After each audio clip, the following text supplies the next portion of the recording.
మనల్ని ముట్టి స్వస్థపరిచిన ఆయన కృపను ఈ ఉదయకాల సమయంలో ఎవరు కూడా మౌనంగా ఉండకుండా ప్రతి ఒక్కరూ కూడా ప్రార్థన చేయవలసిందిగా మనం చేస్తున్నాం. సంఘము దినదినము అభివృద్ధి పొందినట్లుగా, సంఘము దినదినము ఆత్మీయతకు ఎదుగుతున్నట్లుగా, సంఘము ప్రతి దినము విస్తరింపబడినట్లుగా, ఆయన కృప చేత సంఘము కప్పబడినట్లుగా, సంఘ విశ్వాసులందరూ ఆయన కృప కొరకు ఎదురు చూసినట్లుగా ప్రతి ఒక్కరు కూడా ప్రార్థనలో ఏకీభవితం.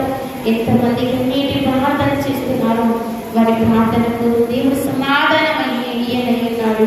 ప్రతి ఒక్కరు కూడా మౌనంగా ఉండకుండా కన్నీటితో ప్రార్థన చేస్తే ఆయన నమ్మదగిన వాడు, ఆయన న్యాయవంతుడు. కాబట్టి ప్రతి ఒక్కరు కూడా న్యాయం చేసేవాడు, మనకు సహాయంగా ఉండేవాడు, మన ప్రార్థనకు ప్రతిఫలించేవాడు. ప్రతి ఒక్కరు కూడా ప్రార్థనలో ఎడతెగక ప్రార్థన చేయవలసినదిగా మనం చేస్తున్నాం. ప్రార్థన చేస్తున్నాం. ప్రార్థన ప్రతి ఒక్కరు కూడా